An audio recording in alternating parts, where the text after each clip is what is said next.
Es un honor empezar en esta segunda tertulia de discusión teórica, que en realidad estamos siendo también enmarcada entre el área de sociología política y también la materia de teoría 3. Y en esta oportunidad estábamos viendo también en teoría 3 un poco esta discusión sobre el relacionalismo e individualismo, ¿no? ¿Cuál es el átomo de la sociología? Estuvimos discutiendo en estas últimas clases.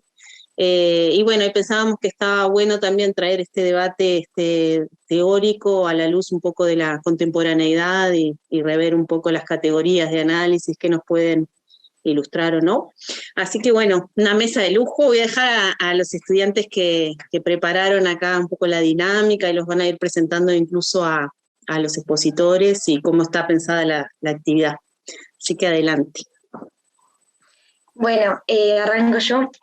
Buenas tardes primero y muchas gracias a todos, a los expositores y a los compañeros. Capaz antes de arrancar les contamos más o menos cómo hacer. Nosotros vamos a hacer una introducción bien cortita para después pasar a los expositores. Al final tenemos como una actividad interactiva, si da el tiempo. Bueno, si podés compartir pantalla, Agustina, de la presentación. Dale, ya empiezo. Dale. Bueno, bien. Para arrancar, pasá si querés a la primera.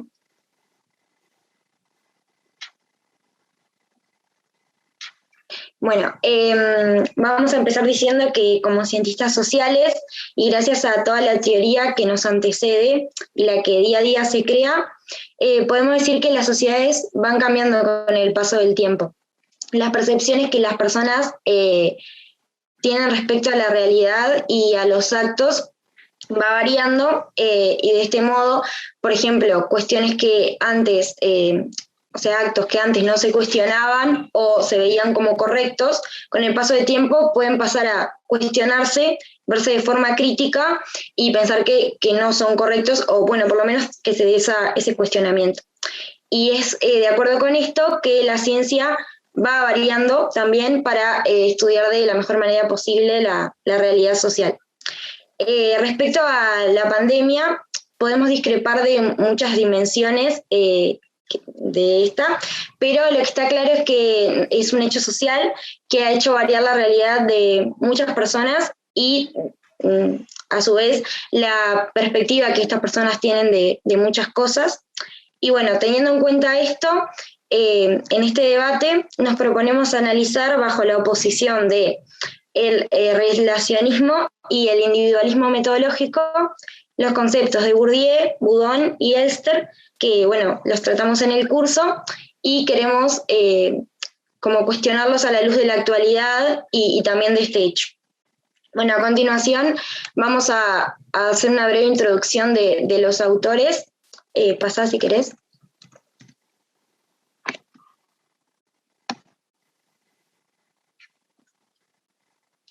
Bien, primero vamos a hablar de Bourdieu, quien en una invitación a la sociología reflexiva problematiza el rol de los investigadores y en general de las ciencias sociales a la hora de investigar. Para el autor, nosotros somos seres relacionales, lo que hace que siempre que investiguemos lo hagamos relacionándolos con el medio que investigamos. También nos habla del interés que debe tener el investigador por las luchas y las relaciones de poder que existen en la realidad, y además plantea que en la investigación social no existe la neutralidad porque en toda relación, toda relación es política. Una frase que resume bien claro lo que el autor plantea y que la voy a leer, es esa que está en la diapositiva y dice: la noción de campo nos recuerda que el verdadero objeto de la ciencia social no es el individuo, si bien no es posible construir un campo sino a través de individuos, ya que la información necesaria para el análisis estadístico en general está ligada a los individuos o las instituciones, es el campo el que primariamente es y debe ser foco de las operaciones de investigación. Bueno, contrario a este pensamiento de Bourdieu, tenemos a Boudon. Si querés pasar a la próxima diapositiva. que en el libro de La lógica de lo social desarrolla la noción del análisis sociológico orientado al individualismo metodológico, como la otra cara. Nos dice que dado a través de la interacción dentro de un sistema social, los individuos desarrollan papeles, los cuales son establecidos por el propio sistema. Pero igual dentro de estos papeles, los actores poseen un cierto grado de autonomía que da como la variabilidad dentro de los roles. Bueno, a raíz de la autonomía que poseen estos individuos, incluidos con el sistema de interacción, el individualismo metodológico como método debe considerar a estos como los átomos lógicos del análisis. Y también hay una cita de Udon que dice: individualismo metodológico, carácter complejo de la representación de la acción e hipótesis según la cual los actores tratan de impulsar su ventaja dentro de los límites que les imponen las coerciones, tales como las perciben ellos, del sistema de interacción al que pertenece. Bueno, y por último, la perspectiva de Elster, quien en el libro El cambio tecnológico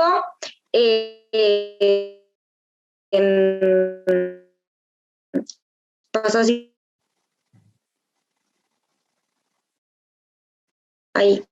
Característica que diferencia a los seres humanos del resto de los animales y distingue en el texto racionalidad e intencionalidad y critica quienes toman estos dos conceptos como sinónimos. Además, señala que la existencia de irracionalidad en la intencionalidad. También diferencia la racionalidad de la optimalidad, perdón, me cuesta esa palabra. Y bueno, él se nutre de la teoría de juegos, por lo que hace que su análisis tenga un abordaje económico. Bueno, ahora mi compañera va a pasar a presentar a los expositores.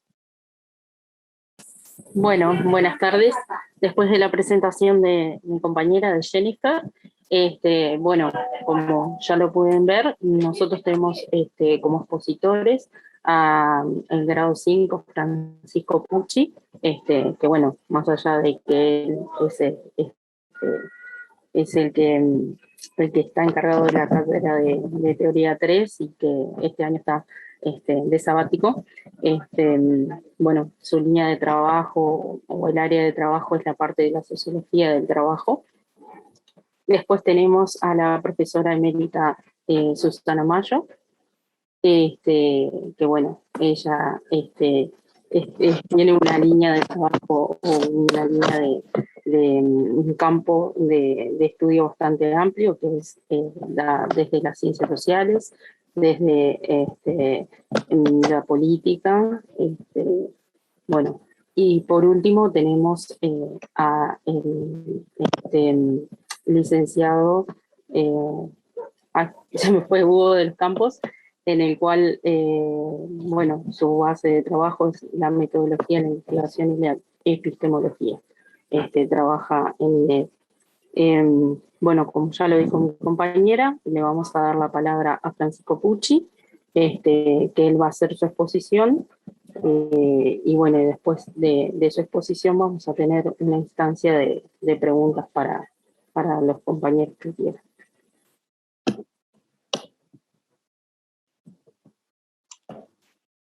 Yo en realidad venía pensando más en una tertulia, en una discusión, que en una exposición, pero bueno, si quieren arranco.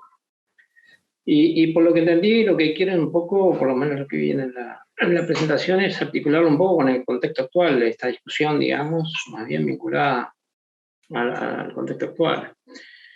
Cosa que, digamos, no es fácil de hacer, sobre todo porque si uno piensa en el contexto de pandemia, bueno, la pandemia también ha afectado múltiples aspectos de la vida y no necesariamente se puede decir que, bueno, a ver, los marcos teóricos que se han planteado, el de Bourdieu, el de Elster, el de Udon, sirven para analizar, son diferentes perspectivas para analizar los fenómenos sociales. O sea, no es la idea de que, digamos, hay un nuevo fenómeno social y bueno, entonces un autor, no puede ser un autor que otro. Eso es un tema más bien discutible, más bien son diferentes perspectivas para analizar lo que pasa, lo que ocurre en la sociedad.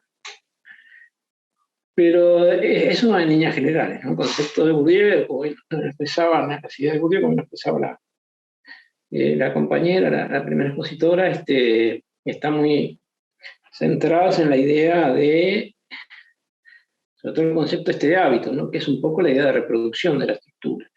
O sea, la idea que los individuos tienen un margen de libertad, tienen un margen de autonomía en la acción, pero de alguna manera aparecen condicionados justamente por sus determinantes, digamos, estructurales, sociales, la posición donde nacieron, donde se desarrollaron, por sus recorridos, etc. Entonces, si bien hay un campo de autonomía, ese campo de autonomía está limitado por esas estructuras de las cuales el individuo es portador, inevitablemente, justamente, ¿por qué? Porque nace en una sociedad que ya está establecida, cuando ya adulta, ya existe, entonces, digamos, esa sociedad de alguna manera se reproduce en tu interior, en tu hábitus, y ese hábitus, a través del hábitus, proyectas esas estructuras, lo cual no implica una determinación absoluta, implica un espacio más restringido de autonomía, pero también implica la posibilidad de que esas estructuras, como dice Bourdieu, sean estructuras estructurantes, o sea, que permitan actuar.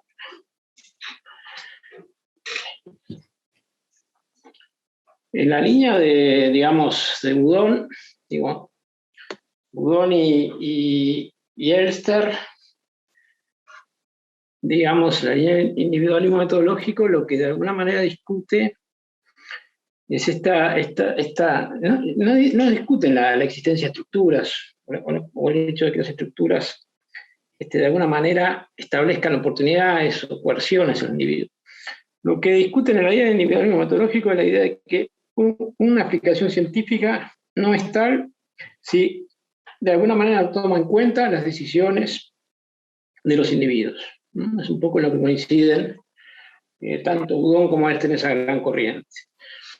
Después, dentro de esa corriente hay discusiones, porque si bien se planteó que Elster tenía un abordaje económico, en realidad Elster discute el abordaje económico. El abordaje económico de la acción social es más bien la rational choice, sobre todo la teoría de Mark Rawls, la idea de que los individuos optimizan continuamente sus acciones, la idea de analizar la sociedad, cómo funciona el mercado, o sea, en el mercado competitivo las empresas no optimizan sus recursos, la que no optimiza se funde y la que optimiza resiste. Lo que plantea Elster es que no, si bien la racionalidad es el eje del análisis de Elster, no hay que tomar en cuenta solo esa racionalidad optimizadora, existen múltiples tipos de racionalidad. Y por otro lado también no hay que confundir racionalidad e intencionalidad, también aparecen los sentimientos, aparecen las preferencias y aparecen un conjunto de elementos que también inciden en la explicación de las conductas. Bourdieu considera esa perspectiva como tautológica. Explicar las conductas por lo que los individuos sienten o prefieren es de alguna manera terminar una tautología. No terminas explicando nada porque terminas siempre refiriéndote al mismo proceso. Entonces la idea de Bourdieu es más bien que existen elementos externos que si no lo tomas en cuenta no terminas de dar una explicación profunda y real a la conducta de los individuos. Esa discusión, bueno, es una discusión abierta. No hay, se sigue discutiendo y se puede estar más cercano a uno u otro y más adelante quizás aparezcan posiciones de síntesis o digamos, y dar cuenta también de estas diferentes tensiones. Toda la historia de la teoría sociológica se basó en oposiciones que después se terminaron en síntesis, que generaron más oposiciones y nuevas síntesis, etc. A lo largo de toda la historia de la teoría sociológica. Ahora, ¿qué es lo que la pandemia? Yo creo que hay un tema ahí pero que escapa un poco a este abordaje, pero que creo que también habría que pensar. El tema de la pandemia me parece que lo que pone en cuestión son, en primer lugar, pone como tema central el tema del riesgo, ¿no?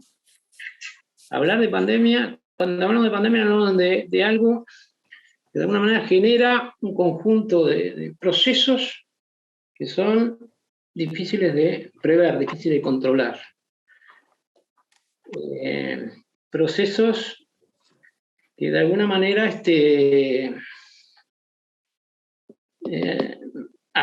primero afectan a nivel mundial. No, esta pandemia no es que sea una... pandemias hubieron siempre. Desde el siglo X, digo, la gripe española, la gripe en Europa, la peste negra, la cuarta parte de los europeos. La diferencia de esta pandemia me parece que fue su carácter globalizador. Y eso es un poco lo que genera, me parece, un marco nuevo en el abordaje sociológico. Porque el marco nuevo es esto, que en Uruguay, una cuestión que pasó en China, en un mercado chino, está afectando el empleo de los uruguayos. Esa concatenación macro universal es que creo que lo nuevo, lo que trae de nuevo la pandemia, no el hecho que existe una pandemia, no el hecho de Foucault, una vez a Foucault y ve cómo nosotros trajo Foucault, ya estaban hablando del modelo de la peste como modelo para justamente para analizar las interacciones sociales, para que la peste no se propague, algo muy parecido a lo que se estaba haciendo, acortar las interacciones sociales, reducir la movilidad, algo muy parecido a lo que se hizo en Uruguay y en todos los países en relación a la pandemia. Yo creo que no es nuevo, ¿no? Es esa interacción general, global. Entonces, eso, por ejemplo, empieza a cuestionar, a mi juicio, un poco algunas ideas de Bourdieu. Porque la idea de Bourdieu, todo el concepto de Bourdieu, está pensando con estructuras muy estables, muy rígidas, Entonces, la pregunta que se puede hacer es si realmente es así, si en el contexto actual las estructuras no tienden a ser mucho más móviles o mucho más flexibles o mucho más, ¿cómo puedo decirlo yo?, más frágiles frente a transformaciones o cambios que se producen en otros contextos. Entonces, ahí, por eso digo, en esa perspectiva, toda la teorización, por ejemplo, con respecto a la sociedad de riesgo, a la idea o mismo la teoría de Luhmann sobre la sociología del riesgo, sobre la idea de diferenciaciones, etc., de alguna manera, pienso yo que podían dar más cuenta de un contexto tan complejo como el que está planteando actualmente la pandemia, porque la pandemia no es solo que un bichito se expandió por el mundo, es también que el mercado, la economía mundial se contrajo, ¿no? Se contrajeron los mercados. Digo, es un fenómeno prácticamente único en la historia. Digo, la Segunda Guerra Mundial también generó esto, pero los niveles digamos, la gran crisis, etc., pero los niveles digamos, en que afectó la pandemia multilateralidad, yo creo que es única en el mundo. Y eso yo creo que lo que la teoría interpela la teoría, ¿no? La teoría sociológica. Entonces, interpela el estructuralismo en ese sentido. Desde el punto de vista de Boudon, bueno, ahí aparece toda esa idea de Boudon de efectos emergentes. En definitiva, las decisiones de un grupo de individuos generan efectos no deseables, ¿no? Esta idea de efectos no deseables, de elementos incontrolables que van más allá de la voluntad del individuo, de alguna manera sí parecen encuadrarse más también en este contexto, digamos, de pandemia. O también todas las perspectivas que no son las actuales.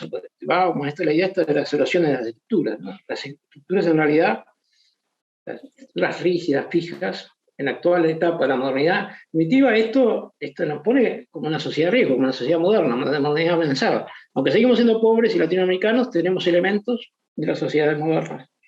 Entonces, ahí aparece también esta idea de las estructuras que no son tan fijas, ¿no? Que tienden a erosionarse, que tienden a flexibilizarse. Yo creo que por ahí el campo de debate sociológico, de teoría, o sea, por ahí me parece que la pandemia es donde, digamos, interpela un poco todo el debate teórico y las perspectivas teóricas, digamos, que han estado, o que están digamos, vigentes, o sea, digamos, son presentados en la teoría de sociología.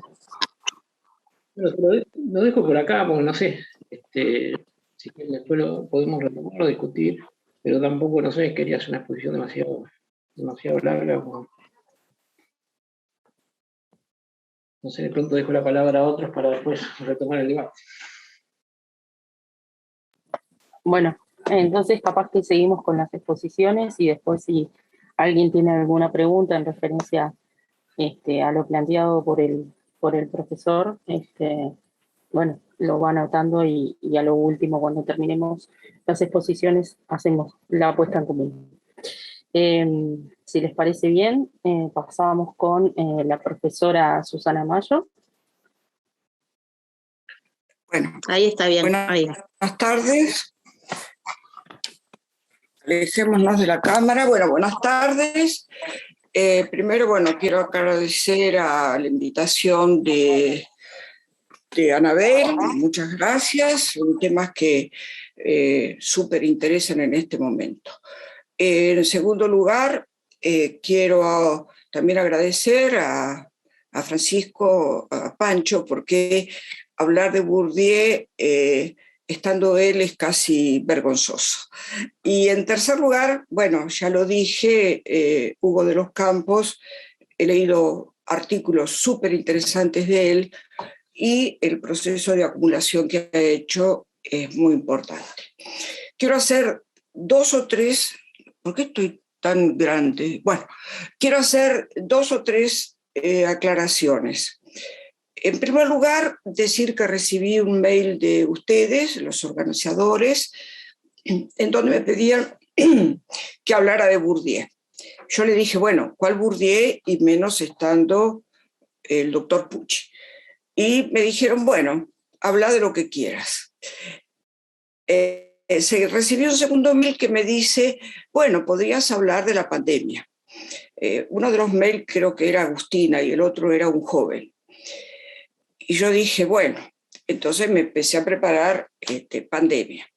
Y el tercer mail me dijo, bueno, ¿por qué no habla de la vida cotidiana? Hasta que ayer Anabel me paró el carro y me dijo, el tema es tal, atenete al tema. Y yo me tomé algunas libertades. Entonces, para comenzar, quisiera afirmar, digamos, que tenemos que pensar, tal cual dijo Francisco, la pandemia desde nuevas teorías. En este sentido, entonces, quise hacer un reconto, lo cual me permitió volver a estudiar, y partí de alguien que ustedes, de algunos autores que ustedes han visto en otro momento.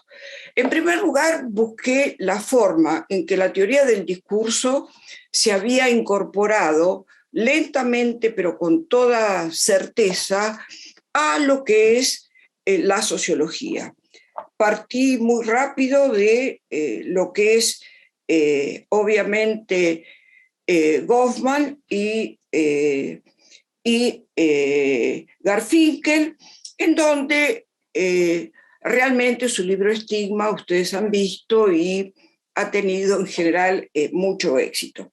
Entonces, en este primer avance de la teoría del discurso, Goffman acentúa la importancia del lenguaje en lo que es su interacción estratégica y en lo que son las batallas por lo que él denomina la polémica. Quiero ir muy rápido, si después se presentan dudas por mi rapidez, como dijo Pancho, volveré.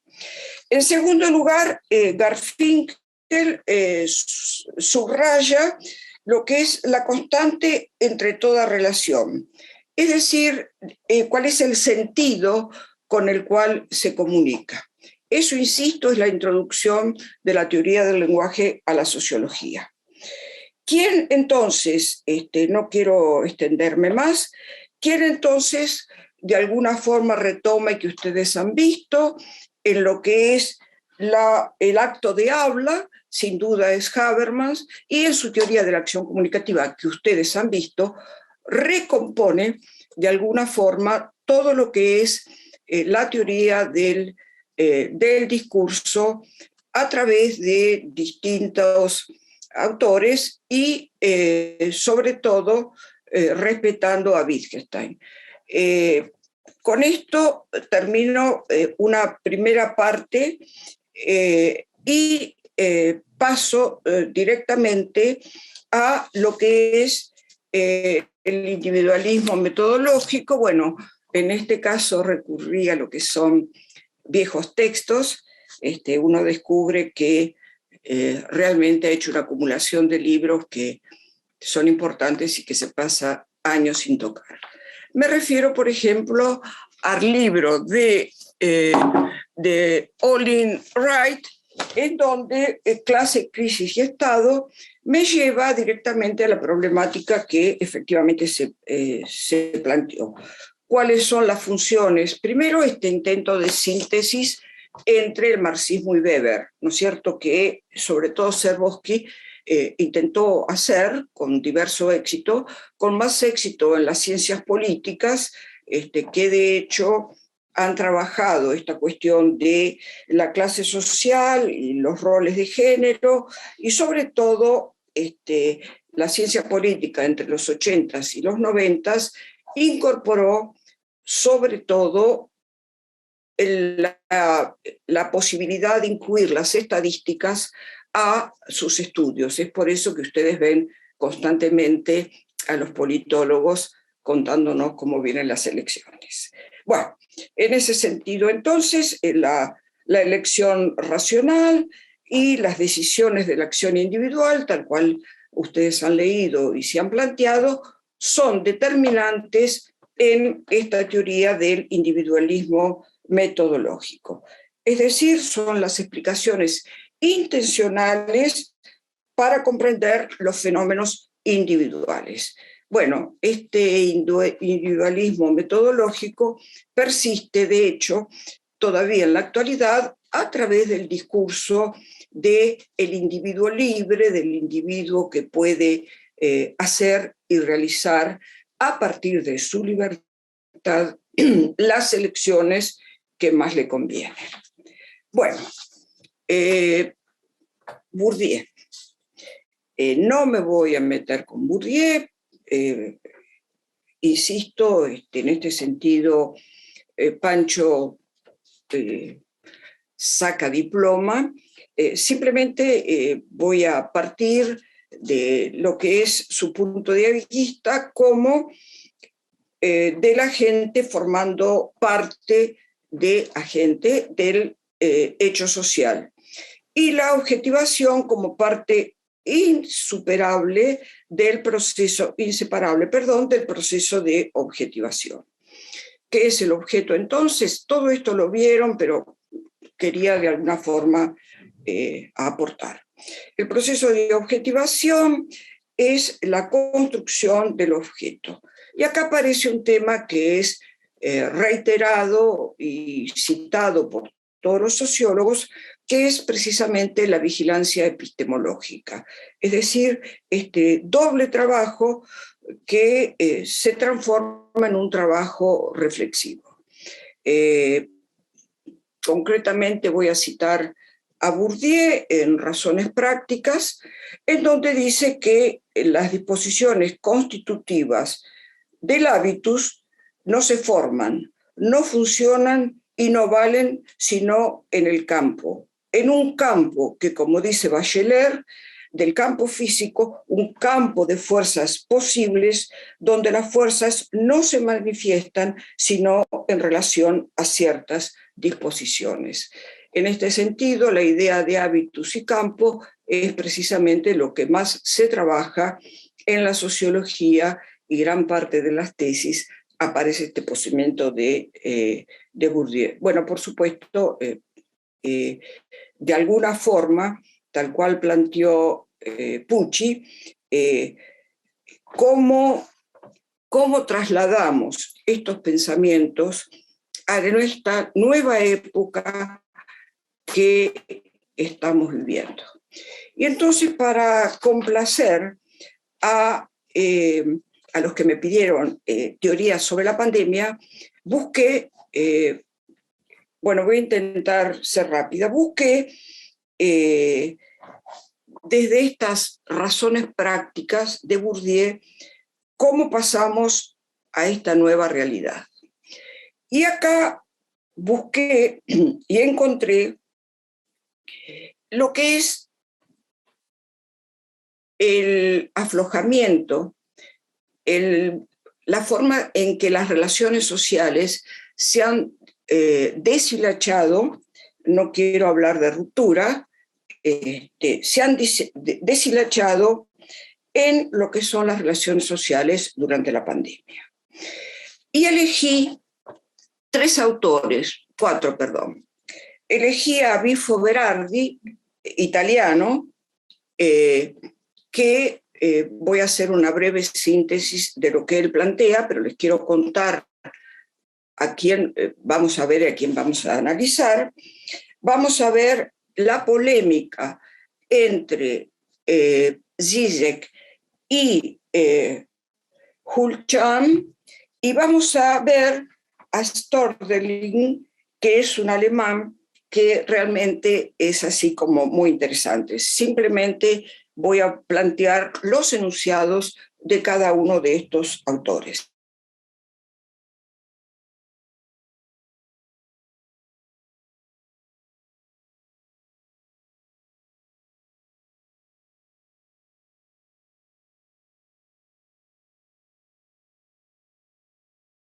¿Perdón? Tiempo todavía, tenés bastante tiempo todavía. Entonces, ¿puedo ir más despacio? Sí, como más despacio. Puchi te regaló 10 minutos, así que está. Bueno, tenemos 20. Bueno, yo tenía la preocupación del tiempo, de respetar el tiempo. Tranquila. Por supuesto, con respecto a esta polémica, para volver a lo que era la consigna de Anabel, sin duda, entre lo que es el pensamiento de Bourdieu, que es el que ustedes vieron, y el pensamiento de Servoqui o de Olson, creo que Bourdieu sigue teniendo, aún en estas circunstancias, toda la vigencia del mundo. O sea, ¿qué campo vamos a construir en la pandemia? Vuelvo entonces a los autores que les había planteado. ¿Qué dice Berardi? Bueno, Berardi plantea que la pandemia ha producido el desmoronamiento de los mundos estructurados de la economía. Dice además que ha perdido lo que es el nivel ético y que las contradicciones han dejado a los países pobres, voy a ir más despacio, a merced de lo que son los países desarrollados.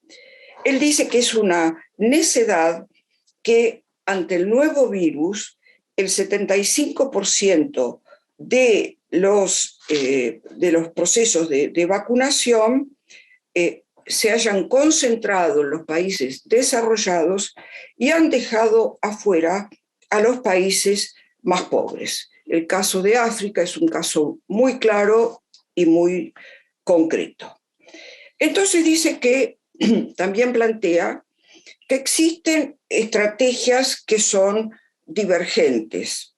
Es decir, que por un lado existe toda la concepción contradictoria de lo que es el confinamiento, mientras que por otro lado se está institucionalizando la apertura, que en este momento comienza a tener sentido, y que esto ha permitido como proceso explicativo que el sistema económico financiero muestre que el virus ha acentuado la pobreza, ha acentuado el desempleo y ha acentuado la desigualdad.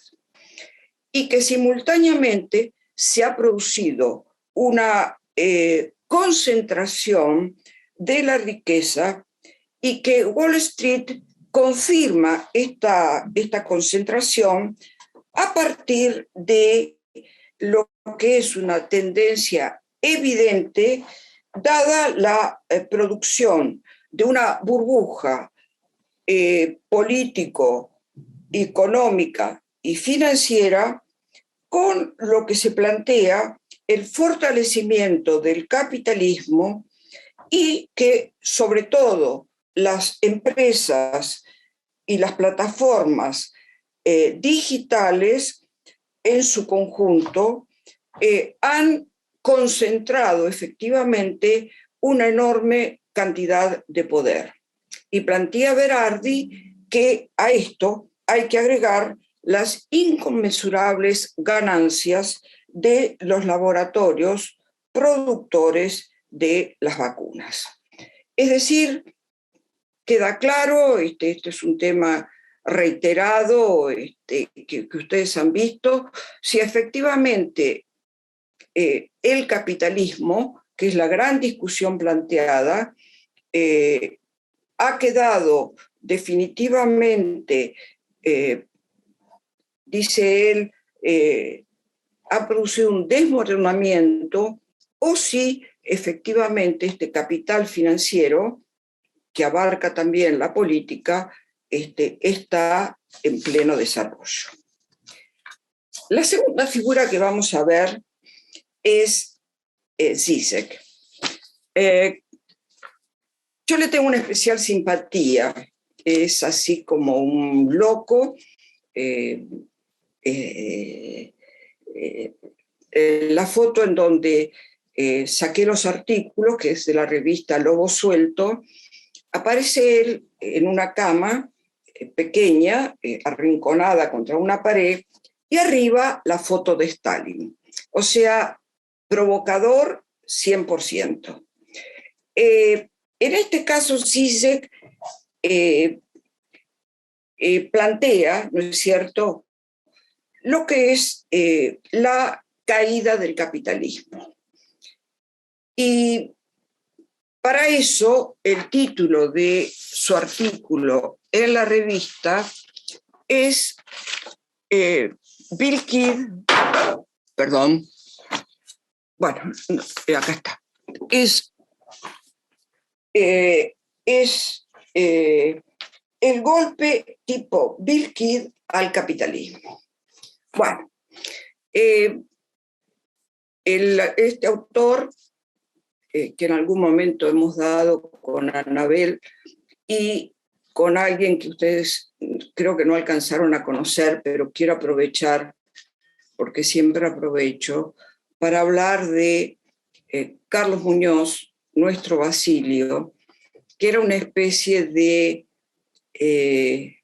creador de teoría, y hemos dado los autores más exóticos, digamos, con alguna crítica, pero que realmente Basilio era genial. Entre otras cosas, en algún momento en los años que estuve a cargo de Teoría 4, dábamos Zizek, que siempre producía como mucho alboroto y éxito. Insisto, es de Eslovenia y tiene la particularidad de huir de todos los eslovenos, como manera de huir del estalinismo, desarrollaron una teoría en donde conjuntaban a Hegel y a Lacan. Bueno, la mezcla es muy especial. Simultáneamente es un cinéfilo así absolutamente apasionado, muchos de sus libros siempre están referidos a la cultura cinematográfica, y en este caso lo que él hace es precisamente plantear el fin del capitalismo. ¿Por qué dice esto? Dice esto que esto es así porque hay que tratar de evitar esta guerra digital en la cual estamos todos incluidos, y que por otra parte así como este deshilar del capitalismo ha llegado a su extremo. En este artículo, que se llama Bill Kidd y el golpe tipo Bill Kidd al capitalismo. Bueno, ¿qué es Bill Kidd? Bill Kidd es una película de Tarantino, en donde la protagonista, que es una actriz hermosísima y que no me puedo acordar, si alguien se acuerda, me avisa, aplica, o sea, es una película que a lo mejor ustedes vieron, en donde una mujer lucha, o sea, representante del bien, Beatrice se llama, y ataca a su enemigo, que lo ha traicionado, y la ha traicionado, y aplica lo que es la lucha tipo Zen, digamos, le aplica los 5 puntos en el corazón, es decir, los 5 puntos que le van a hacer estallar el corazón al enemigo, al otro protagonista. Lo que tanto hablamos siempre, un sentimiento de proceso de individualización de los sujetos y la pérdida de esto sobre lo cual Bourdieu hablaba tanto, que era precisamente el hecho social conformado en el conjunto de la sociedad. Entonces, ¿qué es lo que plantea? Que se ha perdido aspectos fundamentales de lo que son los procesos de solidaridad y que los nuevos procesos de solidaridad son consigo mismo o con su propia tribu. Digo tribu como puedo decir familia, como puedo decir, no sé, clases sociales. Por supuesto que no habla de clases sociales.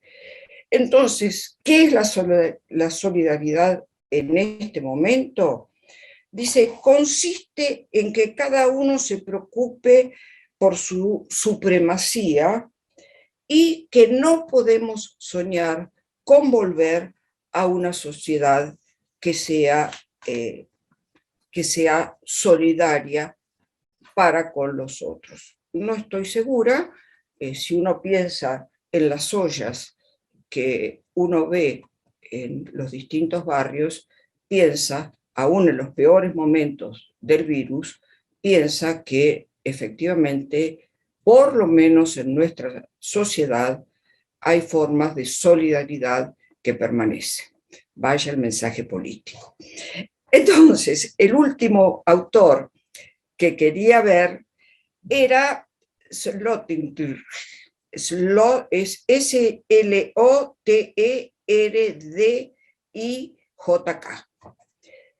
¿Qué es lo que nos dice este autor? Y plantea una cosa muy interesante, a mí me gustó mucho. Plantea que el ser humano actual se está explotando a sí mismo. Fíjense qué idea. Esta carrera que tenemos contra, entrecomillado, la competencia, nos hace que nos explotemos a nosotros mismos. Y plantea simultáneamente, conjuntamente con esta explotación de nosotros mismos, la agonía del eros, es decir, la capacidad de goce que ustedes lo van a ver en el siguiente módulo con ese otro maravilloso ser que fue precisamente, y se me borró el nombre, qué horror, Foucault. Entonces, jóvenes, estamos, dice él, en lo que es la sociedad del caos y de la opresión. En 2 libros de él, uno de ellos es Crítica de la razón cínica, y el otro, que son 3 tomos, y que realmente uno los mira con muchísimo respeto, por lo menos yo, habla de lo que son las esferas, las burbujas, los globos y la espuma del sistema capitalista. En síntesis, jóvenes, lo que nosotros encontramos, porque son todos jóvenes, ojo, todos, si nosotros encontramos la salida de Zizek, él nos está hablando de un comunalismo globalista, o sea, ¿cuál es la solución? Él dice, yo ya no creo más, por supuesto, en lo que era esta idea tradicional del marxismo, de la lucha de clases y del comunismo.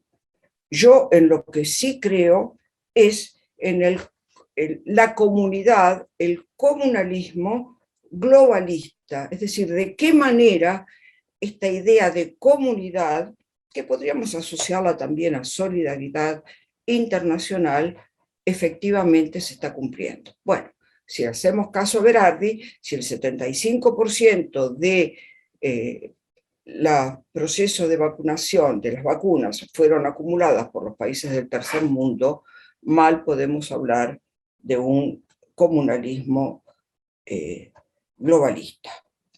Bueno, acá termino, espero no haberme pasado mucho de tiempo y quedo a disposición de ustedes. Lo lamento, Anabel, pero un poco me escapé, porque vos sabés que siempre le hago caso a los jóvenes. Es parte de mi populismo, Pancho, eso que dicen. Bueno, Hugo, perdón. Bueno, muchas gracias a la profesora. Un compañero puso, la actriz de Kill Bill es Uma Thurman. Susana, que habías preguntado si alguien se acordaba de la actriz. Bueno, no sé si tienen alguna pregunta o algo, si no pasamos a Hugo de los Campos y después hacemos todos una puesta en común y las preguntas que tengan para ellos. Acá me mandaron Rubén Dos Santos me manda un chat que me dice: la actriz de Kill Bill es Uma Thurman, que es una hermosísima mujer que no sé si esta nueva generación la conoce. Gracias. Bueno, agradecerle a Anabel la invitación. Un honor estar compartiendo con Pancho y con Susana. Un privilegio estar compartiendo con Susana. Susana se veía grande porque Susana es grande. Por eso dijo al principio se hizo esa pregunta que no tenía mucho sentido de la intervención. Yo preparé una presentación, tenía la duda entre esto que preparé, que está más centrado en cuestiones metodológicas y que no habla de la pandemia directamente, y una más centrada en el tema de la pandemia, y ahora escuchándolos, me vino la duda, lo cual de las dos largo. Creo que voy a ir por la primera porque la tenía un poco más fresca. Simplemente comentar al pasar que la idea de acción racional, de racionalidad,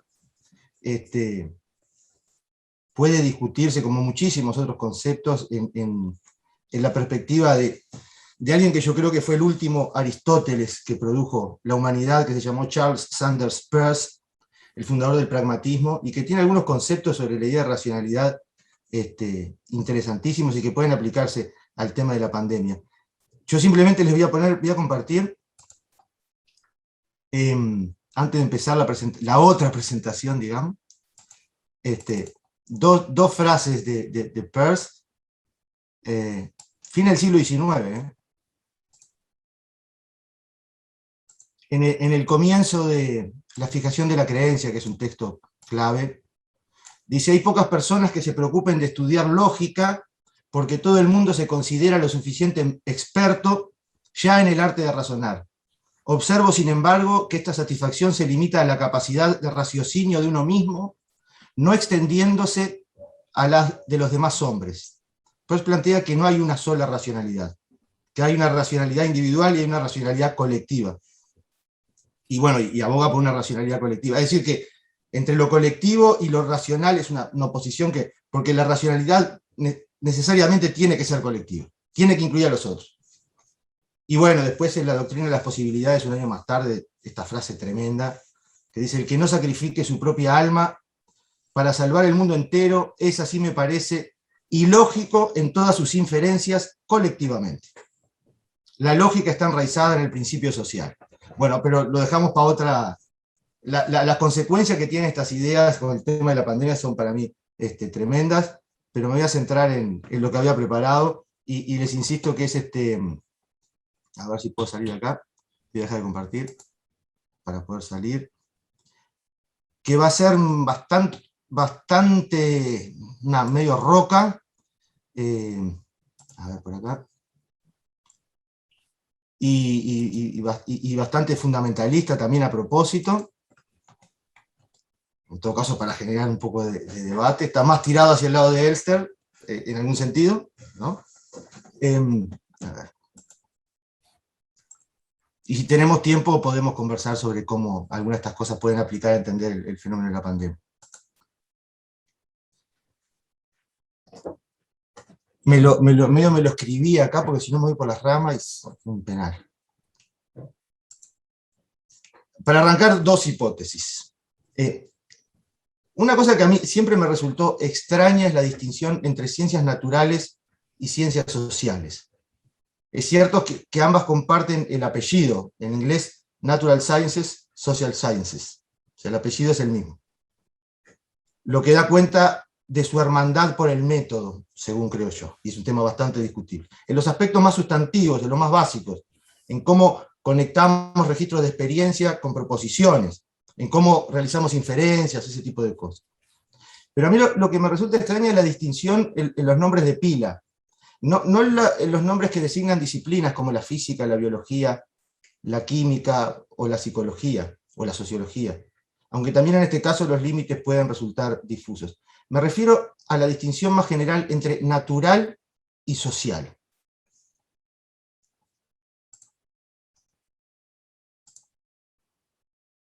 La sociedad es un fenómeno natural. Las entidades o unidades básicas de ese fenómeno son naturales. El ser humano es una entidad natural. Forma parte de la naturaleza. Y la sociedad forma, por tanto, parte de la naturaleza.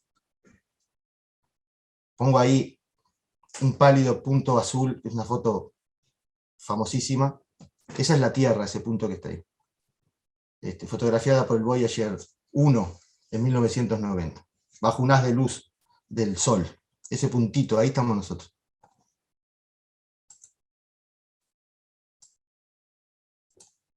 Los seres humanos tenemos seguramente algunas características particulares que nos distinguen de otros seres, pero bueno, eso sucede en la naturaleza en general. Una de las características particulares realmente es que tendemos a creérnosla, a ponernos color, a crearnos muy distintos, muy especiales. El término técnico para eso es antropocentrismo. Y coincido con el final del prólogo a la segunda edición de las reglas del método sociológico de Durkheim, yo diría veneno para la producción de conocimiento. Durkheim no usa la palabra veneno. Dice que es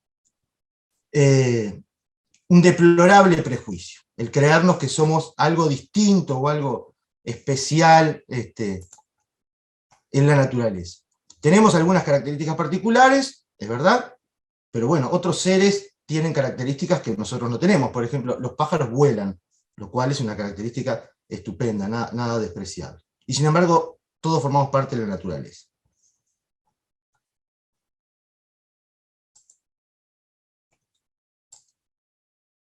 Voy a moverme para acá. Bueno, pensar al ser humano como algo natural, a la sociedad como algo natural, formamos parte de la naturaleza. Les propongo asumir lo anterior, aunque más no sea, como una hipótesis plausible. Yo creo que es más que plausible. Siendo así, quizás, y esta sería la segunda hipótesis, que les pido que consideren, algunas características de la naturaleza sean comunes a todo aquello que la integra.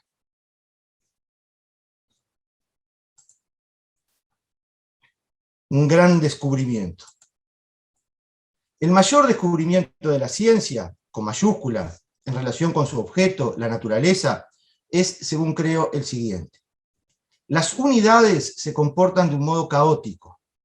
Caótico es un término con una connotación valorativa fuerte y negativa.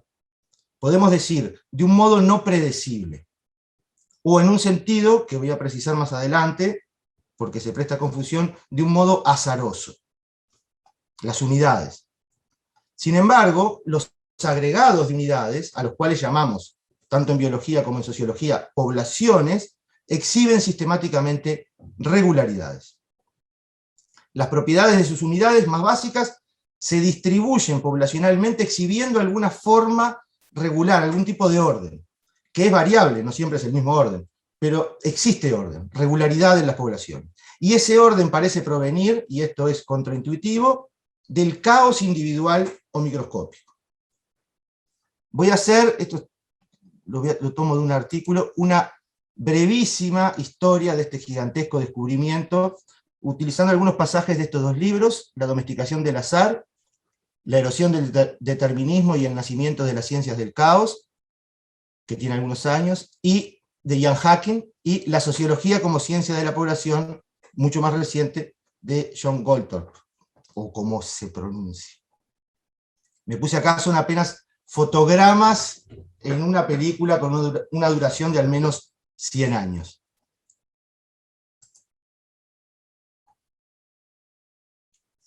El 16 de noviembre de 1835, Simeon Poisson propuso a la Academia de Ciencias de París que, esto es textual de Poisson, las cosas de toda índole están sujetas a una ley universal que podremos llamar la ley de los grandes números. Consiste en lo siguiente: si se observa un número considerablemente grande de sucesos de la misma clase que dependen de causas que varían irregularmente, y presten atención a eso, que dependen de causas que varían irregularmente, es decir, sin ninguna variación sistemática en una dirección, se comprueba que las proposiciones entre los números de los sucesos son aproximadamente constantes. Tomemos una moneda y lancémosla al aire. Mientras gira, ¿podemos saber si caerá en cara o en número? No, no podemos. Lancemos otra. ¿Podemos saber de qué lado caerá? Tampoco. Y así con cuántas monedas lancemos. Luego de haber lanzado un gran número de monedas, contabilicemos cuántas han caído en cara y cuántas en número.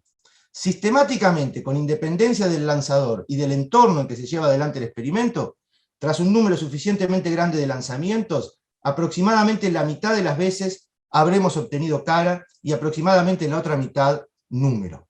Esto es lo que está planteando Poisson. Es impredecible el caso, pero sin embargo regularidades en los agregados. Este lo conocemos un poco más. El 21 de febrero de 1844, Adolphe Quetelet comunicó a la Comisión Estadística belga el siguiente descubrimiento. Puede uno preguntarse si en un pueblo existe un hombre tipo, un hombre que represente a ese pueblo por su estatura y en relación con el cual deben considerarse todos los demás hombres de la misma nación como desviaciones más o menos grandes. Las cifras que uno obtenga al medir a estos últimos se agruparán alrededor de un término medio, de la misma manera que los números que uno obtendría si ese mismo hombre tipo hubiera sido medido numerosas veces mediante métodos más o menos imprecisos. Extrae de un saco con porotos blancos y negros un puñado. Si los frijoles se encuentran bien mezclados y los hay tanto de un color como de otro, obtendrás una proporción de porotos negros que, como el lado de la moneda, no es determinable a priori. No sabemos qué proporción vamos a sacar de porotos negros. Vuelve a sacar un puñado y ocurrirá lo mismo, y así otra vez y otra. El resultado de cada extracción es indeterminable y ciertamente variable. Sin embargo, al cabo de un número muy grande de sacadas, si por ejemplo la proporción de porotos negros en la bolsa es de 0,6 o 60%, observarás que la mayor parte de las veces obtuviste una proporción cercana a 0,6. y que las restantes proporciones van descendiendo en más y en menos de manera relativamente simétrica. A esto le llamó, en honor a, en realidad, porque es anterior, a Carl Gauss le llamamos la campana de Gauss, como ustedes saben. A ver si pasa. A finales de la década de 1860, James Maxwell se valió del descubrimiento de Quetelet para estudiar las velocidades moleculares de un gas. Mostró, esto es de Goldthorpe, que mientras no se podía decir nada sobre las moléculas individuales, sí era posible calcular la proporción de moléculas con velocidades dentro de unos determinados límites y a cualquier temperatura dada. La misma idea de que es indeterminable lo individual, pero se pueden encontrar regularidades en lo poblacional.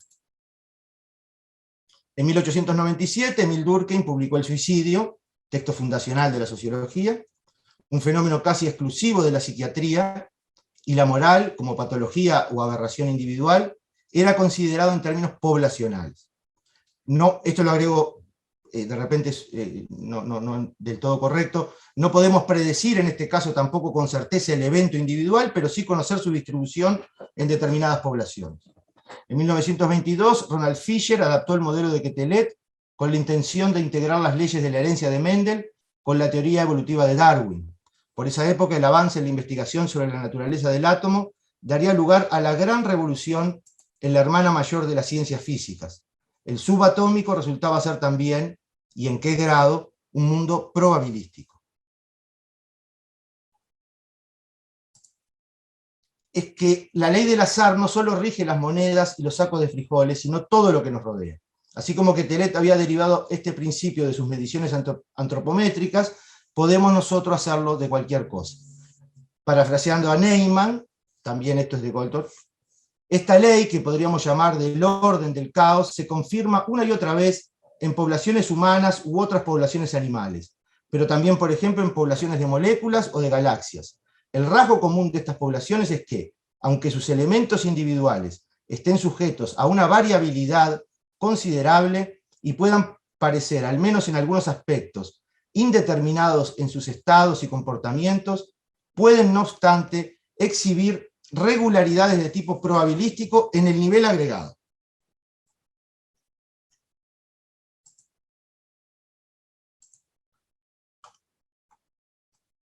Además de con observaciones y experimentos, podemos confirmar esta ley con modelos. El 9 de febrero de 1877, Francis Galton, a quienes les pido que lo recuerden por sus aportes a la ciencia y no por sus orientaciones ideológicas, por favor,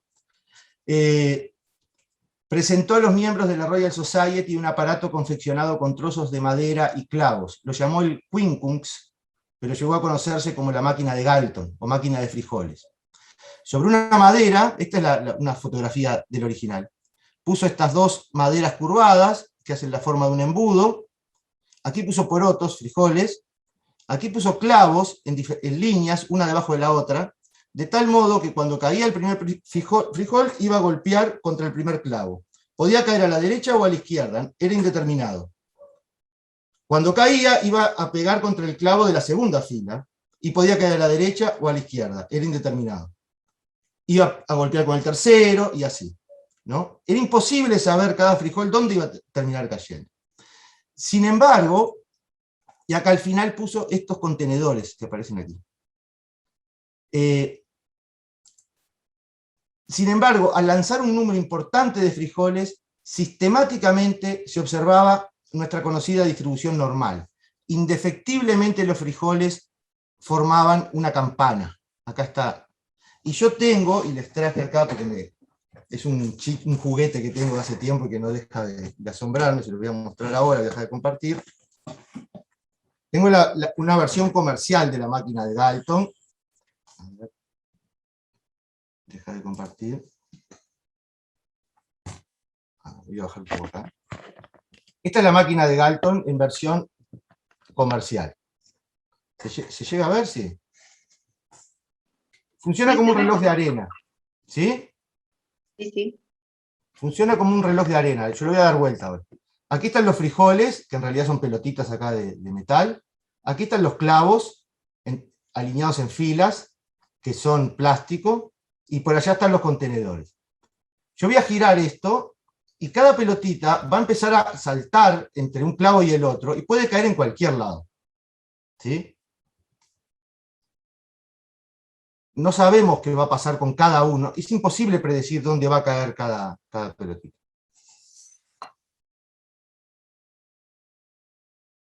¿Llegan a ver? Sí, una campana de Gauss. Una campana de Gauss. Voy a hacerlo de nuevo.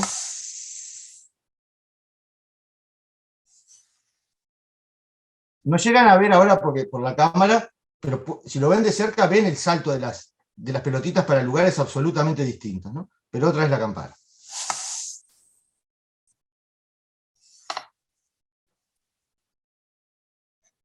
Voy a volver en un momento, y no me quiero demorar mucho, a esto.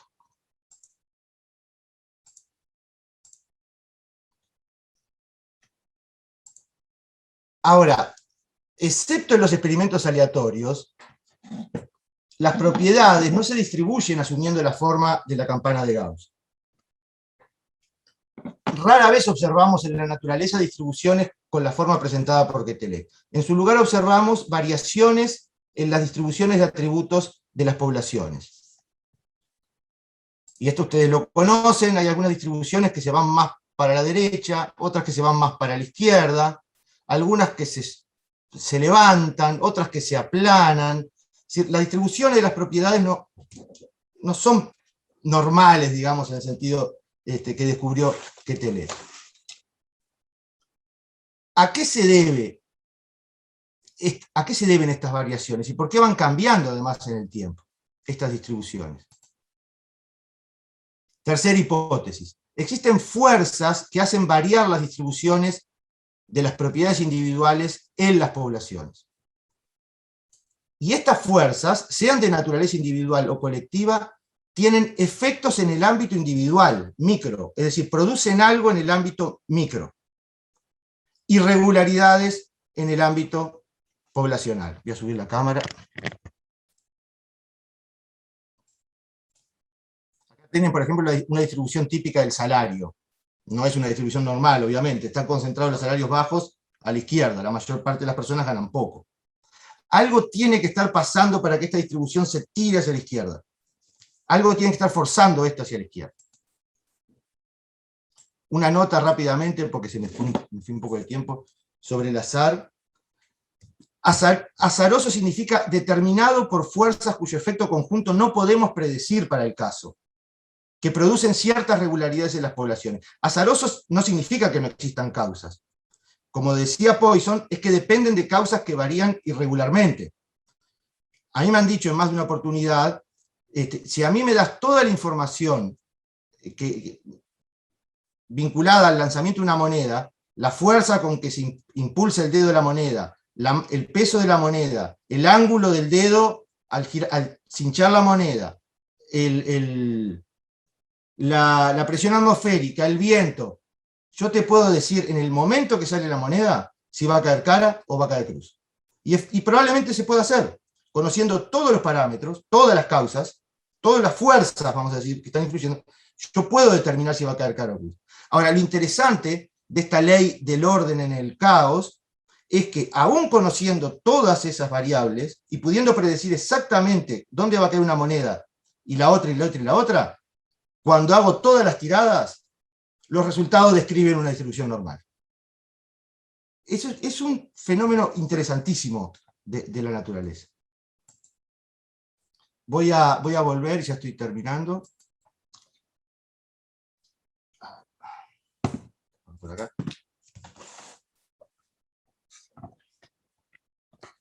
Supónganse, no sé, para poner cualquier ejemplo, que esto es la distribución de logro educativo. Trabajo en el INED, así que, aunque no trabajo en la parte de Arista. ¿No? La distribución es bajo logro educativo, alto logro educativo, ¿no? Una distribución normal. Supónganse que yo le aplico la fuerza pasaje a la virtualidad de la educación. Esto sería una fuerza.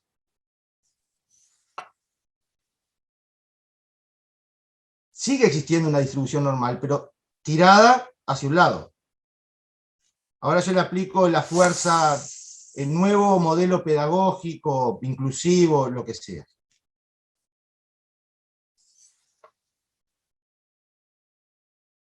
Sigue habiendo una distribución normal, pero tirada hacia el otro lado. Algo hizo que esta distribución se modificara, pero sigue habiendo casos desviados. Eso también es interesante. Es decir, no, frente a esta fuerza, no sucedió que todos se fueron hacia un lado. Sigue habiendo casos con bajo logro o con alto logro. ¿Sí? Hay alguna otra cosa que está operando ahí que hace que aún con la presencia de una fuerza realmente importante, haya variabilidad. Y en definitiva, haya dificultad para predecir el caso, la situación individual. John Goldthorpe, en este texto que citaba, y hago un salto rapidísimo por temas de tiempo, propone estas dos ideas que me parecen fundamentales y que van en la línea de lo que le venía planteando en un sentido más general. Para la sociología, entendida como una ciencia de la población, los explananda básicos, lo que se requiere explicar, lo que requiere ser explicado, son las regularidades probabilísticas de la población en vez de los sucesos singulares. Lo que interesa es comprender las regularidades probabilísticas a nivel poblacional, no los sucesos singulares. Pero para dar explicaciones causales de las regularidades poblacionales establecidas, se deben hipotetizar procesos o mecanismos causales a partir de la acción y la interacción individuales. Es decir, para entender por qué se producen ese tipo de regularidades y no otras, tengo que ir a lo micro. Tengo que entender qué mecanismos, en la línea de Elster usa este término Goldthorpe, qué mecanismos están operando a nivel micro, a nivel individual o a nivel de pequeños grupos, para que las distribuciones vayan hacia un lado o vayan hacia el otro. A mí me parece una buena combinación de los dos niveles de análisis, y poniendo el primero como lo que requiere ser explicado y el segundo como la fuente de la explicación, el lugar donde tengo que buscar las explicaciones. ¿Qué fuerzas afectan las formas de hacer y pensar de los individuos? Formas de hacer y pensar es la idea de hechos sociales de Durkheim. ¿Qué mecanismos empíricamente verificables en el mundo microsocial tuercen las distribuciones poblacionales hacia una forma u otra? Pongo ahí tema necesidad, deseo, atribución de sentido, hábitos de acción, esa cadena, porque obviamente acá hay algo muy particular, que es la capacidad de asignar sentido a lo que observo, a lo que veo, a lo que experimento, antes de llegar a los hábitos de acción.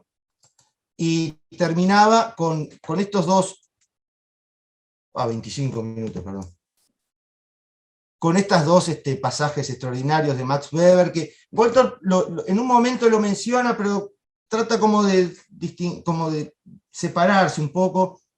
Bueno, no exactamente en la línea de Weber, dice, pero a mí me parece que es estupendo esta combinación entre el orden de lo macro y lo azaroso de lo micro, pero que produce orden en lo macro.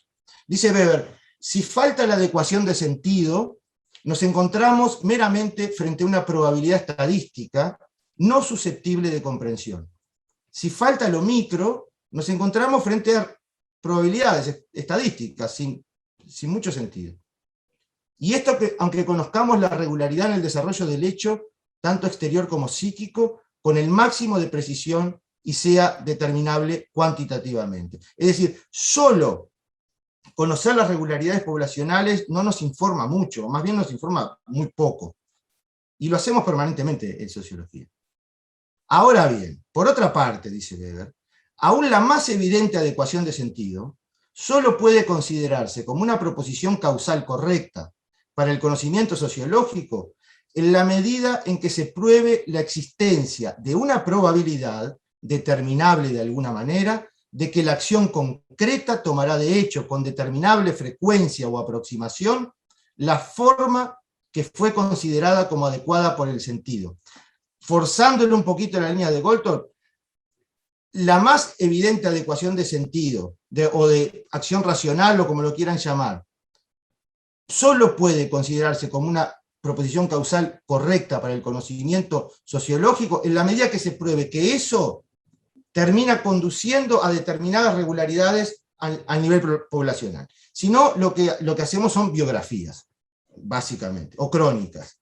Y esta tensión entre la contabilidad, la frase de la izquierda, ¿no?, que tendemos muchos sociólogos a hacer contabilidad, y la biografía, creo que es algo que sigue estando presente y que se podrían combinar ambos mundos siguiendo a partir de este descubrimiento maravilloso, digamos, que parece regular, como decía Goldthorpe, desde las moléculas hasta las galaxias, pasando por la interacción humana.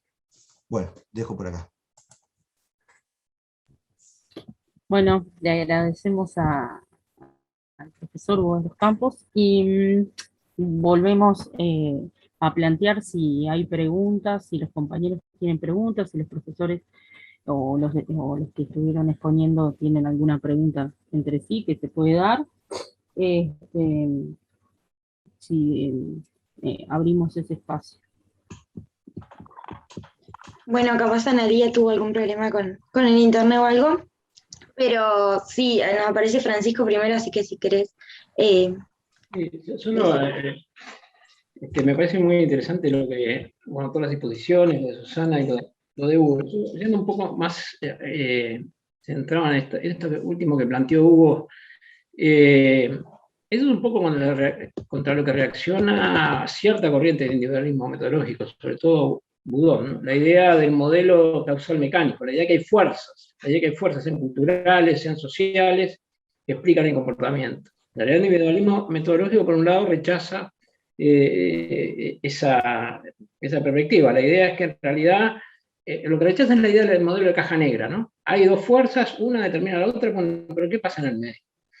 Ahora, por otro lado, estas ideas que incorporaste, la idea de que existen mecanismos que de alguna manera estarían en lo micro explicando esos elementos causales, de alguna manera tratan de articular, ¿no?, de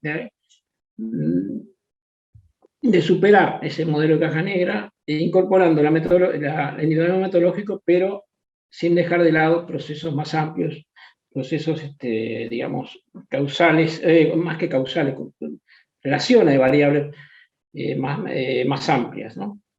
Ahora, también, por otro lado, todo el tema de las regularidades está centrado en la idea que hay estructuras que soportan las regularidades. ¿Por qué regularidades? Porque hay condiciones similares que hacen que los individuos de alguna manera se comporten similarmente. Volviendo a la idea de la pandemia, si pensamos en procesos de erosión de estructuras, digamos, de desintegración social, yo creo que hay, como decía Susana, hay procesos de creciente individualización, pero también, sobre todo, creo que hay procesos más bien de desorganización, de caos. Creo que son lo nuevo que trae esta pandemia, porque la individualización venía un poco ya, ¿no?, un proceso ya de la propia modernidad. Entonces, esos elementos lo que van a hacer es justamente debilitar esas estructuras y va a hacer que predomine lo contingente en relación a la regularidad. Y lo contingente implica justamente explicaciones específicas, concretas, que no se pueden analizar a partir de tendencias generales. Entonces yo creo que en términos metodológicos, como bien lo planteaba Hugo, me parece que la discusión está ahí. ¿Cuántos componentes de regularidad sigue existiendo en una sociedad que justamente tiene estos elementos de desintegración, de desorganización, de indeterminación, y que justamente no, su posibilidad de producir regularidades en términos estadísticos de alguna manera disminuye. Entonces creo que la discusión va por ahí.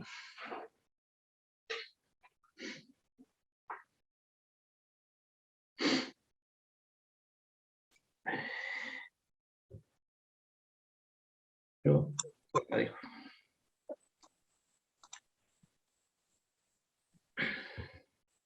¿Hoy? Sí. No, bueno, primero agradecer a los tres, súper rico, los tres aportes. que ahora visto como en perspectiva, ¿no? Tomando los tres, esta discusión como también desde el relacionalismo y el individualismo, o de la contabilidad y la biografía, como planteaba ahora Hugo de los Campos, que en realidad yo me planteaba toda esta cuestión de la intencionalidad, ¿no? Porque yo creo que la reacción un poco también del individualismo metodológico y también, incluso también algunas críticas que se le hacen a Bourdieu como, bueno, como demasiado como estructuralista que deja poco espacio para la transformación y todo ese tipo digamos, de críticas que recibe, tiene que ver con esto de compararnos con una física que en realidad, por ejemplo, esto, ¿no? El ejemplo que ahora mostrabas con la curva, Hugo, que es tan gráfico, si en realidad somos comparables con estas fuerzas o si también existe en mayor medida una fuerza como interna, ¿no? En la medida que sabemos que nos está tirando, bueno, somos seres como de conciencia, entonces en la medida que conocemos eso también podemos generar sentidos, digamos, que puedan revertirlo. Entonces allí me parece que como que radicaría como la importancia como también de generar, de comprender, digamos, lo micro y la interacción social, que en algún sentido también coincido con Francisco que decía que, bueno, que si bien son puestas como opuestas, digamos, tienen algunos acercamientos de alguna manera en las teorías, ¿no? Que ninguno de los dos dice bueno, que los individuos no se puedan, que haya que abstraerse, digamos, de todas las intencionalidades, sino que al contrario, Bourdieu como que ve esta regularidad de que las intencionalidades en las disposiciones tienden a coincidir con esas posiciones. Pero bueno, también retomando la primera pregunta, bueno, la primera interpelación a Bourdieu que planteaba Francisco sobre si la pandemia viene a desestructurar las estructuras sociales, digamos, a nivel mundial, y bueno, de alguna manera lo planteaba Susana, ¿no? Con esto de Kill Bill, de Zizek, y bueno, el nuevo comunalismo globalista.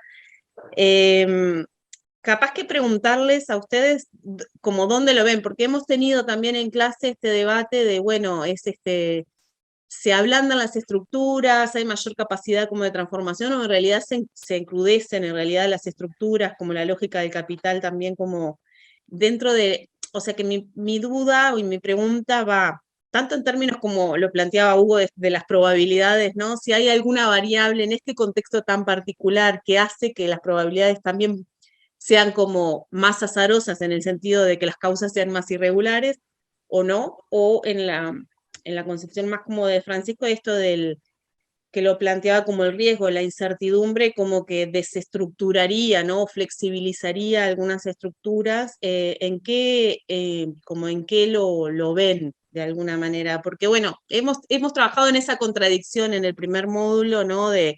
Bueno, se rigidizan de alguna manera el capital, o sea, la desigualdad, un poco también lo traía Susana, ¿no? Bueno, con algunos aportes de la desigualdad, la concentración, como en algunas estructuras parecen como que se fortalecen, y a veces tenemos también este sentido de que, bueno, también hay nuevas emergencias, nueva solidaridad, nuevas preguntas, nuevas problematizaciones como el cambio climático, bueno, y algunas otras cosas, digamos, que aparecen como con mayor fuerza y podrían tener una capacidad reflexiva, digamos, como social. Entonces, bueno, lo dejo ahí planteado. Me pareció como que había un hilo conductor que atravesaba en esta discusión las tres exposiciones.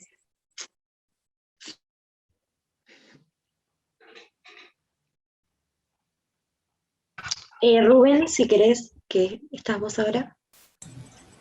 Sí, buenas tardes, buenas noches. Muchas gracias a los expositores y a las compas que prepararon el encuentro. Estuvo muy bueno, muy analítico, muy interesante. Como decía Anabel recién, nosotros estuvimos debatiendo justamente con respecto al texto de Zizek en la sopa de Wuhan, que era un texto de febrero-marzo de 2020, o sea, de cuando recién había comenzado la pandemia, y que nos había traído a este mismo debate. O sea, ¿qué tanto la pandemia ha logrado afectar las estructuras? Y cómo la respuesta de este coreano, Chung, hacía que precisamente pusiéramos en cuestión el tema de si esto era el fin del capitalismo, si aquí se estaba produciendo la muerte por el golpe de los 5 puntos de Kill Bill, ¿no? que pronostica Zizek. Y que veíamos que el transcurso de la pandemia hasta llegar a los días de hoy, con el libro del lunes, ¿no? Con el diario del lunes, vemos que efectivamente no fue así. Y a eso me quiero referir en una pregunta que va por el mismo lado que Anabel, a Francisco Pucci, al doctor. No hay una resiliencia del sistema. El sistema no se ha recompuesto. No hay una como que las estructuras fueron más sólidas que en la pandemia y que se han de alguna manera impuesto y con mucho mayor vehemencia y mucho más dureza el sistema de desigualdades y de acumulación. Yo creo que en realidad la pandemia y el virus entraron a nuestra poco como que no logra entablar esa relación de que no es y tratando de sojuzgarla o de actuar sobre ella, sino que somos parte de ella y que no está presente, que somos para la naturaleza. Y eso da consecuencia de los grandes problemas del cambio climático y todo lo que estamos produciendo sobre nuestro propio mundo. Dejo esas dos inquietudes como para charlar un rato.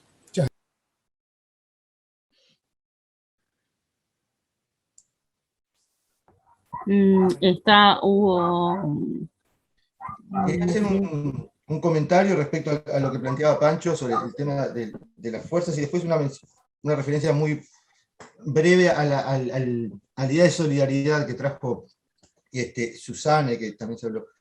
Yo usé un poco adrede el término fuerza, sabiendo que tiene una connotación peligrosa. Creo que lo he leído de algunos autores, la sociología se ha conformado, o bueno, se ha desarrollado fundamentalmente desde una epistemología de la física y de la física newtoniana, digamos, ni siquiera de Einstein. Y hay varios autores que plantean que sería interesante que observáramos más a la biología, porque en términos epistemológicos nos ayuda más a entender cómo funciona la sociedad, en términos formales.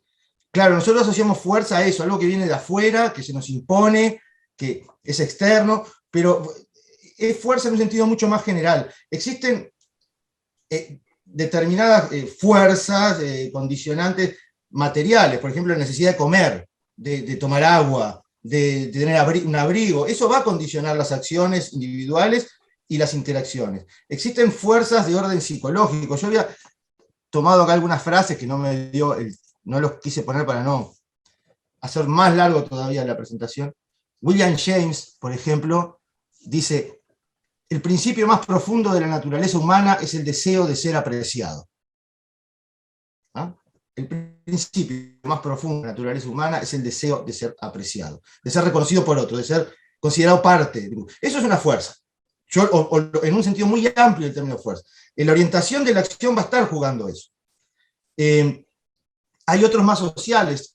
Peirce dice, por ejemplo, a menos que nos transformemos en eremitas, en ermitaños, nos influimos necesariamente en las opiniones de unos a otros. De manera que el problema se transforma en cómo fijar la creencia, no meramente en el individuo, sino en la comunidad. La necesidad, esa fuerza por llegar a acuerdos, fijar creencias colectivamente. Yo lo tomo como una fuerza. Tomé también acá, que lo escuché el otro día de casualidad, de Immanuel Kant, increíble, sacado totalmente de contexto, ¿no? Pero dice Kant: dos cosas llenan mi ánimo de creciente admiración y respeto a medida que pienso y profundizo en ellas. 2 puntos. El cielo estrellado sobre mí y la ley moral dentro de mí. La ley moral, sacado un poco de contexto, es una fuerza, el hecho social. ¿Cómo los seres humanos, frente a circunstancias particulares, con capacidad de decisión, con capacidad de significación, de asignar sentido a lo que nos está sucediendo, con capacidad de movimiento, llegamos a ir por un lado o ir por otro, y por qué más por un lado y menos por el otro en determinadas circunstancias, cómo en un determinado momento de la pandemia tendemos a pensar que la cosa va por acá y luego a pensar que vamos por allá. Eso me parece que es interesante, que ahí se encuentran los mecanismos. Y respecto a lo de solidaridad, yo no es obviamente la idea de Susana, pero he visto un uso problemático del término solidaridad, porque solidaridad se entiende, o yo lo he visto, como dar algunas migajas, digamos, al que tiene menos. O dar un poco de tiempo que me sobra, o que... En Peirce, por ejemplo, la idea es que no es entre individualismo y solidaridad, nos conviene cooperar. O sea, la acción cooperativa nos rinde individualmente. Y hay muestras extraordinarias en la naturaleza de que eso funciona así. En un bosque, los árboles más viejos le pasan fósforo y le pasan nutrientes a las plantitas más chicas, no por solidaridad, porque dependen también de que crezcan esas otras plantas para que ellos estén protegidos. Las acacias, bueno, tienen determinados comportamientos que podríamos llamar solidarios. No son solidarios, son de una racionalidad colectiva, es entender de que me beneficio si pienso como un colectivo. Esa falta de racionalidad colectiva es lo que a mí me parece, ya en un sentido más moral, si quieren, más peligroso, más preocupante en el estado de evolución actual de la humanidad, digamos.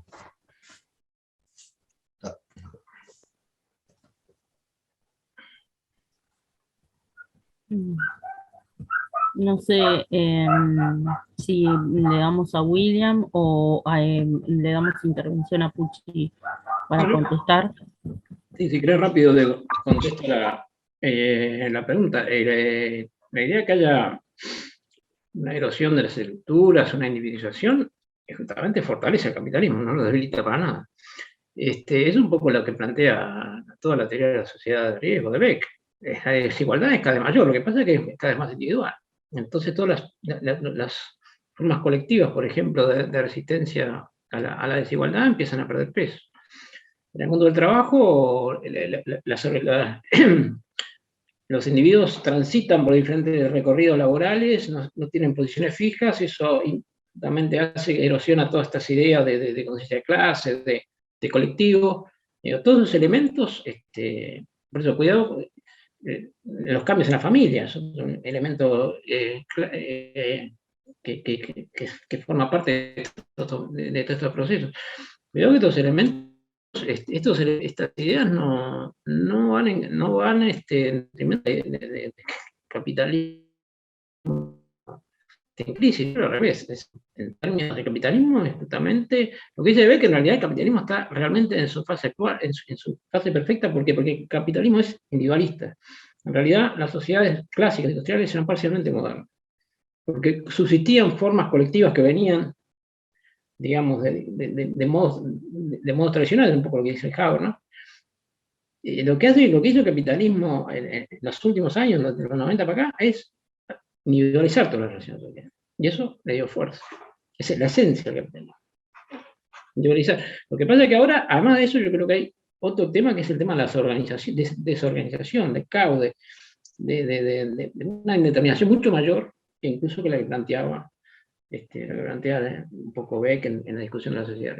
O sea, nuestras sociedades se combinan esos elementos. Tenemos también mucho de las sociedades más, no digo tradicionales, pero de capitalismo más clásico.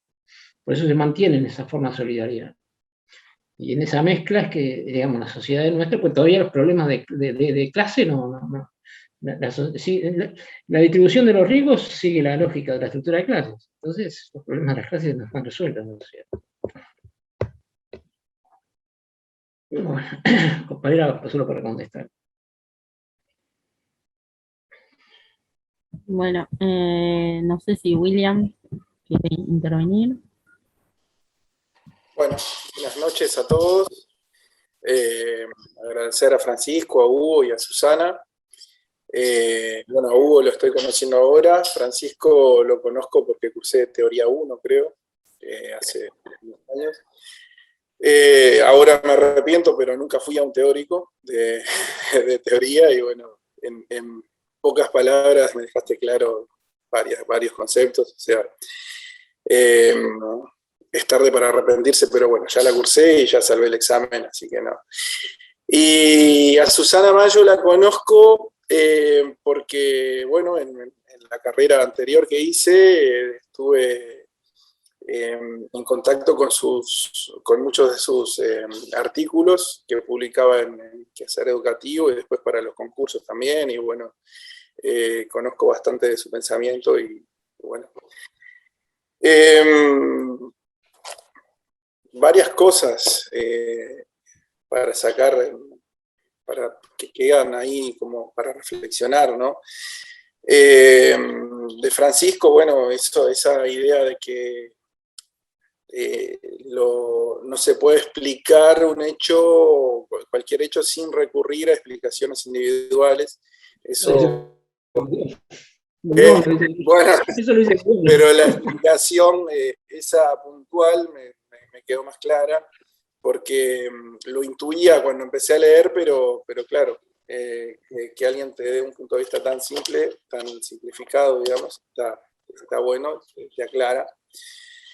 Después de Susana, que hizo un recorrido tremendo, que bueno, me voy a tomar el atrevimiento de opinar algo, porque no estoy en el nivel de Susana, pero yo creo que el capitalismo sí está como reforzado, y si sé, creo que tendría que aplicar aquello que decía Bourdieu, que se inspiró en Chevalar, ¿no? De la vigilancia epistemológica, porque creo que al plantear que el capitalismo va a caer, lo que está planteando es un deseo, más que tal vez esté buscando una profecía que se autocumpla, pero el capitalismo creo que con esto de la pandemia se reforzó, y no sé hasta qué punto no fue, en palabras de Hugo, una fuerza que no aplicó determinadas fuerzas para mover las campanas esas de comportamiento social. Incluso, yo creo que después, junto con una frase de las que decía Hugo, que dice que uno de las satisfacciones o uno de los deseos más grandes es ser apreciado. Creo que el ser apreciado lleva a que los seres humanos tengan comportamientos más o menos iguales. Y aquello de que lo cotidiano es lo más difícil de cambiar, en realidad se ha demostrado que no es así, porque todo lo cotidiano que teníamos se cambió de un día para el otro, con estos discursos pandémicos, se cambió de un día para el otro, y con algunas fuerzas aplicadas puntualmente, como un golpe certero, aplicamos acá la fuerza o las estrategias, sino que si la palabra fuerza es muy fuerte, como decía, y se cambió la vida cotidiana, y ahora la vida cotidiana es otra. Yo me acuerdo que en el 90 y pico salió una novela brasilera que era El Clon, donde experimentos genéticos con seres humanos eran vistos como una aberración. Y hoy en día los experimentos genéticos con seres humanos son una obligación solapada, y donde el que no quiera ser conejillo de India es visto como persona de poco sentido común. Todo eso fueron parte de las cosas que me fueron viniendo con lo que expusieron. Agradecerles nuevamente y bueno, gracias.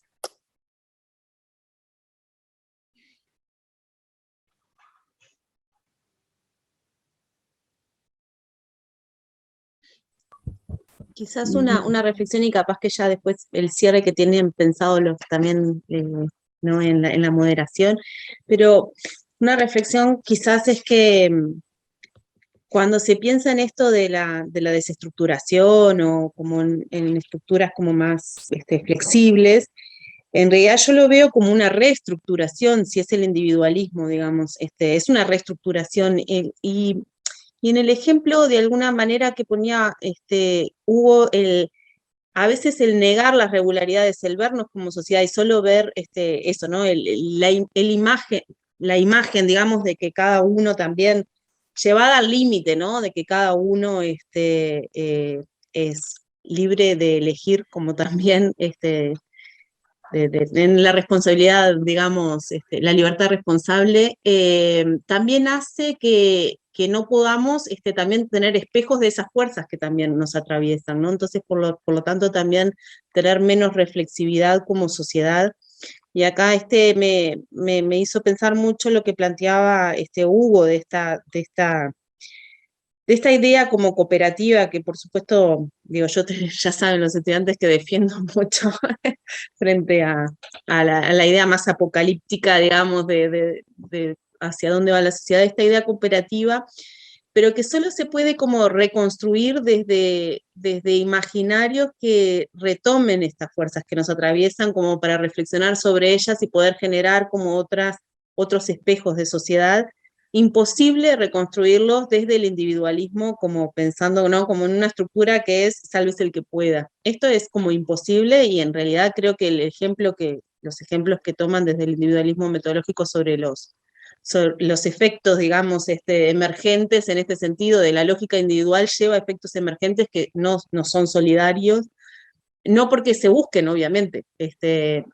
Entonces, bueno, ahí como que me parece que también es un poco, hay un entremedio que pensar de cómo generar también fortalecer decisiones individuales, pero también haciendo visibles las fuerzas, digamos, más relacionales que nos atraviesan, que por otro lado negarlas también como que fortalece una estructura que lleva indefectiblemente a estos efectos emergentes que no son solidarios porque están basados simplemente en verse uno mismo, sin digamos, en esta idea, ¿no? Como un poco más del mercado autorregulado, los individuos compitiendo entre ellos, no permite reflexionar y como también colectivizar ciertas racionalidades. Entonces, si quedamos solo con esta racionalidad individual, es imposible como la reconstrucción de esta racionalidad, que también me pareció súper interesante el aporte de retomar esta idea de racionalidad colectiva, porque muchos autores lo que dicen es esto, ¿no? Que si solo partimos de la racionalidad individual y, bueno, un poco más del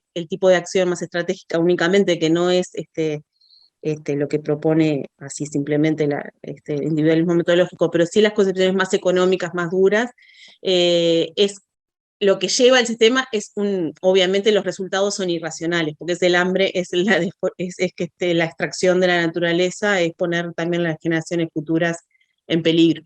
Entonces está bueno también esto del retomar la racionalidad como racionalidad individual, pero también como colectivo, me parece que también está bueno para seguir pensando y bueno, seguiremos en el curso, ya se está acabando el tiempo, así que los dejo tenían también pensado un cierre, así que quedo por acá.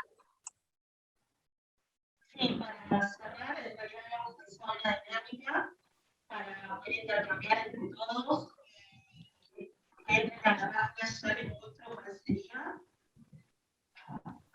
Cintia, no sé si soy yo, pero no te escucho. No se escucha, muy bajito. Si querés, capaz vamos diciendo por el tiempo. Que en realidad lo armó Cintia esto, pero como no se le escucha, mandó ahí al chat una página con un código que si pueden entrar y como plantear la idea o la pregunta que más les haya quedado o les haya parecido interesante del debate, como para dar un cierre y ver eso.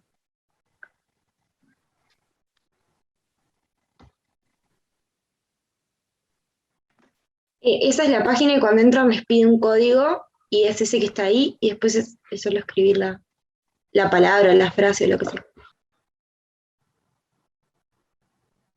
Sí, bueno, no sé si... Ahí. Como esas son las ideas que sé que le fueron quedando más a los compañeros. Y con esto sí cerramos porque nos pasamos de tiempo. Muchas gracias a todos, de parte de todas en realidad. Una lástima, Cintia, que no puedo hablar porque ya se le ocurrió esto, pero bueno, no sé, para nosotros estuvo muy interesante que se formara el debate ese y todo, así que está. Muchas gracias. Bueno, yo también voy a agradecer las exposiciones, el tomarse el tiempo, el pensar un poco también en colectivo en este ámbito sociológico y también con estudiantes, así que muchas gracias y quedan muchas preguntas siempre para quedar resonando en la formación, tanto en la formación como en nuestra profesión como sociólogos. Gracias. Gracias, hasta luego. Muchas gracias por todo.